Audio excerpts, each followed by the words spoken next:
Penguin Random House Audio presents A Nation of Women, An Early Feminist Speaks Out by Luisa Capetillo. Edited with an introduction written and read by Félix v. Matos Rodríguez. Translated by Alan West Duran. Read for you by Melanie Martinez. Introduction. Mi patria es la libertad. Context and introduction to Puerto Rico's first feminist treatise. Preface and acknowledgments. It is not uncommon for academics working on a historical figure such as feminist and anarchist writer Luisa Capetillo, 1879 to 1922, to be shocked by the fact that some of the author's work has never been translated or reprinted. One is often convinced that the writings of notables like Capetillo have not received substantial public attention and analysis. This has been my experience with Luisa Capetillo since I became familiar with her work as a graduate student in the late 1980s. It was inconceivable to me that the author of Puerto Rico's earliest feminist treatise and one of the most fascinating political and literary figures of early 20th century Puerto Rico had received such limited scholarly attention. It was downright appalling to find out that her 4 books, including Mi opinión acerca de las libertades, derechos y deberes de la mujer, published between 1907 and 1917, had never been reprinted in Puerto Rico or elsewhere in Latin America for that matter. As I continued my own research on Puerto Rican women's history, I still could not believe that Capetillo's works were not easily available to students and general audiences in Puerto Rico. Convinced that such an obvious omission was due to attract the attention or interest of one of my many fine literary or humanities colleagues in Puerto Rico, I decided to focus on making Capetillo's most important work available to readers in English. The purpose of this book project was to translate the first feminist treatise in Puerto Rico's history and also one of the earliest book-length statements of feminist thought in Latin America and the Caribbean, Luisa Capetillo's Mi opinión acerca de las libertades, derechos y deberes de la mujer. The book was published in 1911 and reprinted in 1913. Making it an early example of 20th century feminist and labor writing in the Caribbean.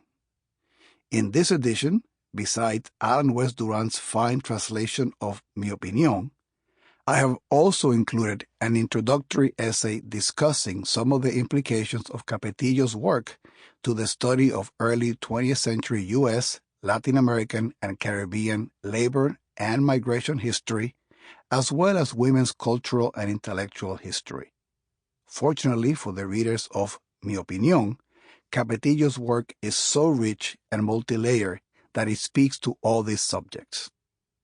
I am very pleased that this translation will make accessible this pioneering example of early 20th century writing for the first time since 1913, when Mi opinión was last printed. The book is currently available in only 4 non-circulating libraries in the United States and Puerto Rico. The historical interest in this project cannot be overestimated. A feminist, union organizer, journalist, and an activist for social justice, Capetillo's voice argued for nonconformism premised on a profound sense of natural harmony and gender and social equality. She often questioned deeply held social, sexual, political, and economic assumptions of her time. I am hopeful that this translation will introduce future audiences to Capetillo's achievements and work, since only a few bibliographic references about her are currently available in English. I am also hopeful that it will encourage more research and debate on Capetillo's work and her politics. The early 20th century was a time of profound economic and social dislocation in the United States and the Caribbean, as what many consider a second industrial revolution swept through the hemisphere. Capital, labor, and political power in both the Caribbean and the United States experienced profound transformations in the period between the 1890s and the 1920s. Some of the consequences of these transformations were labor and social unrest, new waves of immigrant labor in the United States and the Caribbean, a surge of new social actors in civil society, economic dislocation, and emerging competing political and cultural ideologies. Many of these issues are explored in Mi Opinión. I have noted already that 2 editions of Mi Opinión were published by Capetillo, the original one published in San Juan in 1911, and an expanded edition published in Tampa in 1913. I decided to have the 1911 edition translated for several reasons. First, I wanted to make available Capetillo's earlier text. The 1911 edition of Mi Opinión was the first time that a feminist treatise was published in Puerto Rico, so I wanted to accentuate the significance of this event. Its 1911 publication date also makes it one among the first such feminist texts in the Caribbean and Latin America. Second, practical considerations also played a role in my decision. The copy available at the Centro de Estudios Puertorriqueños Library is of the 1911 edition, so working with this edition was easier for me. Finally, the 1911 edition is the one most often reproduced in anthologies and the one most commonly quoted by scholars. Although the 1913 edition will not be the one used for this translation, a few comments about it are warranted given that this edition has remained mostly unexamined by Capetillo scholars.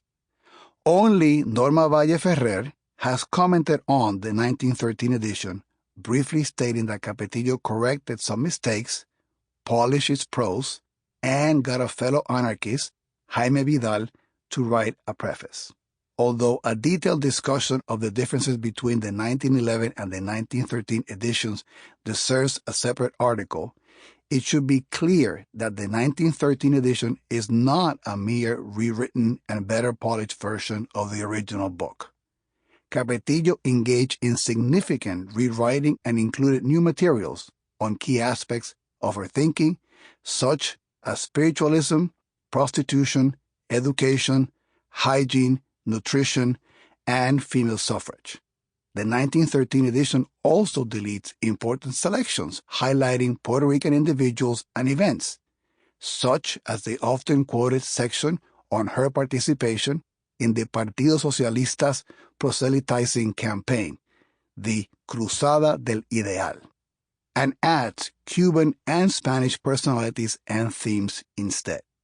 Except for a brief reference to her Spanish culture and language, the 1913 edition has very scant references to Puerto Rico. In the 1913 edition, Capetillo is more direct in her feminist challenges. The book opens with an introduction to the study of women instead of the 1911 opening Women in the Home, in the Family, and in Government. Sections entitled Varieties in 1911 are more clearly renamed Women in Government, and a new section entitled Refuting the Advocates of the Inferiority of Women takes aim at figures such as Schopenhauer, for example, and demonstrates less ambiguity about her political positions. There is also new material on the need of being an educated person, which seems to signal a different relationship for Capetillo with the bourgeois literati and with the practice of writing and publishing, although she remains critical of formulaic academic writing. Finally, one could also comment on the authoritative picture of Capetillo sitting in front of a writing desk, which is included only in the 1913 edition. The change in the author's dedication from the original edition, her compatriots, workers, her children, Manuel Ledesma, and her mother, to the more austere 1913 edition, to all women and workers in general, and the much shortened 1913 preface an indication that the 1913 text is worth exploring and might... Sample complete. Ready to continue?